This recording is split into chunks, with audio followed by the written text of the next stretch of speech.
Amis sirop-bien, bonjour. Il y a quelques jours de ça, j'ai fait l'acquisition d'un petit Poldus 5 bandes radio, donc en kit.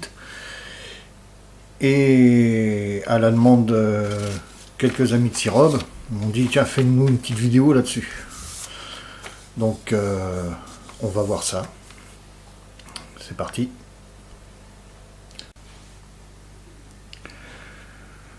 Donc voilà le petit kit en question que j'ai acheté sur eBay. Donc comme je vous le disais en introduction, c'est un petit détecteur radio 5 bandes avec deux choix de détection, soit par une diode au germanium qui se trouve ici, juste à côté du petit switch là, ou par une valve, donc une 6N2. Donc, soit on met le switch pour détecter vers la diode germanium, donc type OA85, OA95, ou bien par la valve. Alors le choix des bandes est déjà assuré premièrement par 5 inductances radiales de valeurs différentes, à savoir la première ici de 60 microhenry qui en théorie nous donne une fréquence entre 550 kHz et 3,3 MHz. Celle-là, la deuxième, entre 600 kHz et 3,6 MHz. Celle que j'ai mise sur support, je vous expliquerai plus tard. Celle-là, c'est une 100 microhenry qui, elle, travaille entre... Normalement, on devrait recevoir entre 1,3 et 7,9 MHz.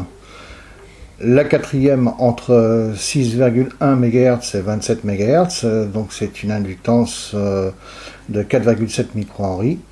Et enfin la dernière, ici, à côté du petit condensateur ajustable, elle, c'est une 0,39 microhenry, et normalement qui devrait travailler entre 60 MHz et 180 MHz. À savoir que ce détecteur ne fonctionne qu'en amplitude de modulation. Donc pour normalement les bandes d'aviation, on les reçoit. Le choix des gammes est assuré par un petit cavalier que l'on déplace d'une inductance à l'autre. Donc là c'est pas évident, il faut avoir des doigts de fée. Voilà, donc on change de façon à sélectionner la gamme qui nous intéresse. J'ai apporté une petite modification sur ce kit, à savoir que à la base c'était un petit connecteur comme celui-là, comme celui-ci qui sert à alimenter les filaments de chauffage de la valve pour mettre l'antenne. J'ai pas trouvé ça vraiment terrible, donc je l'ai remplacé par une petite fiche BNC, ce qui est déjà mieux. Alors après la sélection donc, des gammes par les inductances, l'accord se fait par un petit condensateur variable de 120 picots, si je ne me trompe pas, oui c'est ça, de 220 picots. Ici on a le RF gain, voilà, qui sert à amplifier ou diminuer le gain HF qui arrive par l'antenne. En fait, il est plus souvent au maximum qu'au minimum. Et après, l'amplification est assurée par un petit UA741. Et ici, on a le réglage volume. Ici, on a une prise casque sur laquelle vient se brancher un écouteur haute impédance de minimum 2000 ohms. Ou bien avec une petite enceinte amplifiée comme celle-ci. Je vous montrerai ça tout à l'heure. Autrement, il y a deux façons de se servir de ce kit. Soit on se sert de l'amplification du 741, sinon ici on a un petit cavalier qui coupe l'alimentation de l'ampli-ops et on peut s'en servir directement comme un petit récepteur galène ou récepteur avec la diode germanium ou la valve sans alimentation, mais toujours avec un écouteur haute impédance. Alors, je suis assez mitigé sur le fonctionnement de ce petit poste là. Pourquoi? Parce que par réception par la diode germanium et tout, il fonctionne très bien, il n'y a aucun souci. Ça là-dessus, il n'y a pas de problème. Par contre, par la valve, eh ben, en fait, je suis assez dubitatif. parce que qu'elle soit présente ou pas, en fait on a quand même une détection qui se fait.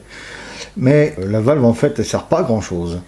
La détection se fait tout simplement par le petit UA741 qui se trouve là.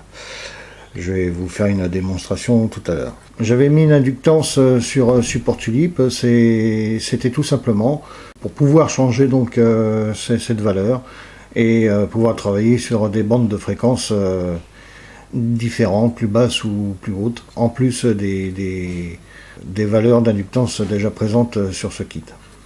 Je vais déjà vous faire écouter ce qu'on reçoit et après on verra le plan de ce petit truc là.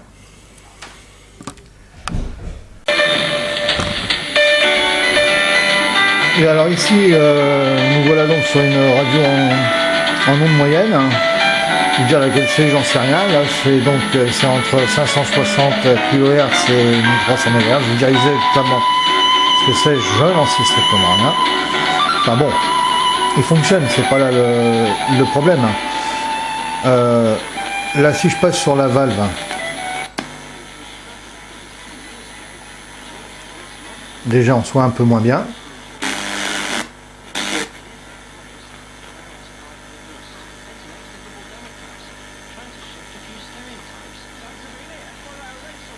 Donc on reçoit quelque chose, mais puis c'est toujours pareil.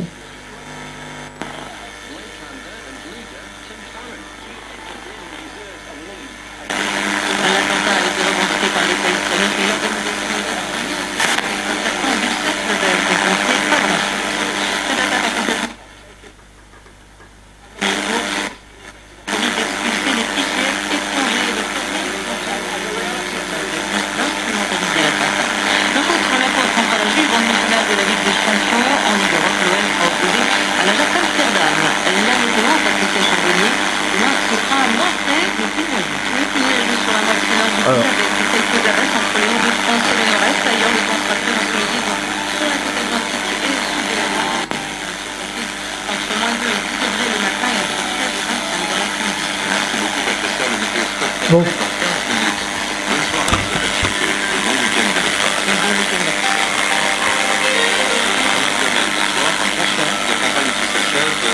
par moment on reçoit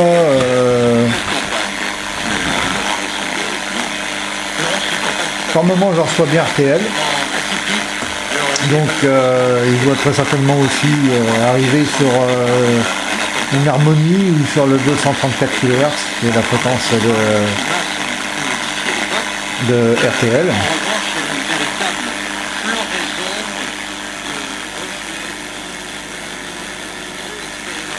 Alors ça dépend des heures.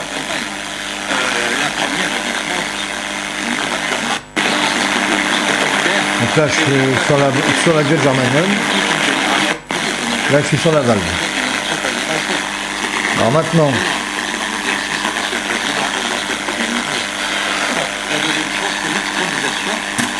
là j'ai laissé les filaments de chauffage.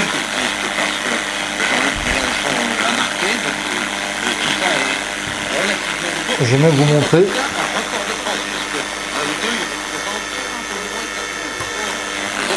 Voilà.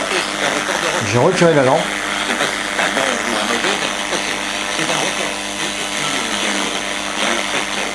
Et on reçoit toujours. Que la lampe soit là ou pas.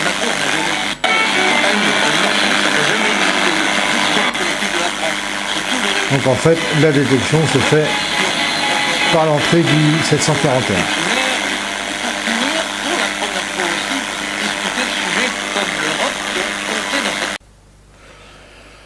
Bien, donc on va passer sur la partie du plan maintenant.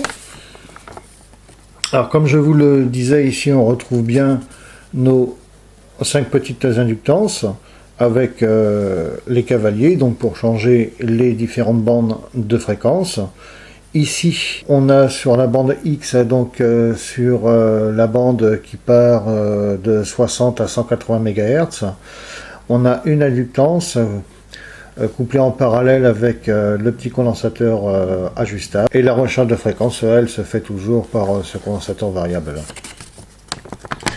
Donc comme je vous le disais, les deux manières de recevoir cette radio, donc soit c'est par la diode au germanium, la D2, ou par la valve. Ici représenté aussi par une diode, parce qu'une valve en fait c'est une diode. Ici on a les deux filaments de chauffage, donc en 6 volts 3 et 300 mA. Ici on a le RF gain, donc le potentiomètre que je vous montrais tout à l'heure, mais qu'on laisse plus souvent sur le maximum. Ici on a le potentiomètre volume, petit condensateur de découplage, qui lui va sur la partie de la prise écouteur, prise casque. Et donc ici l'ampli opérationnel, le 741, qui lui est attaqué par sa patte inverseuse. Donc le signal arrive par cette diode ou par la valve. Le switch sert de communication soit par l'un soit par l'autre. Et avec ce petit condensateur de liaison qui vient donc attaquer la patte numéro 2, donc la patte inverseuse du 741.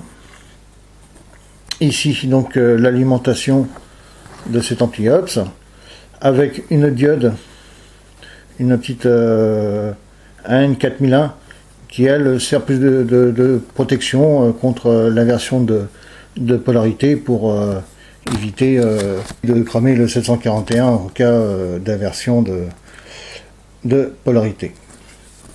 Ici le X-Link, donc comme je vous disais, soit on se sert de l'ampli, soit on branche directement, donc soit on se sert de l'ampli, soit on le bypass, en fait on le shunte, et avec un écouteur haute impédance, ce détecteur se comporte, je vous disais, comme un petit poste à galène. Donc voilà. Voilà donc un avis très mitigé sur ce petit kit là. Bon, pour souder, s'amuser à souder et tout, c'est sympa, mais bon, ça reste pas moins un petit gadget quoi. Hein. C'est pas, ça n'atteint pas vraiment les espérances que j'espérais quoi. Hein. En plus, une chose qu'il faut savoir, c'est qu'il a fallu que je reprenne des pistes parce que sur la PCB il y avait des erreurs par rapport au plan. Donc là, ça fonctionnait même pas du tout au départ, ou très mal. J'en recevais encore moins bien que là. Donc franchement, c'est pas un kit que je conseillerais. Hein. Enfin après c'est vous qui voyez. Hein. Ce que j'en dis après c'est un avis personnel. Après pour s'amuser, faire de la détection, c'est marrant, mais ça s'arrête là quoi. Voilà, et eh bien je vous souhaite un bon week-end à tout le monde, et puis ben voilà, à la prochaine.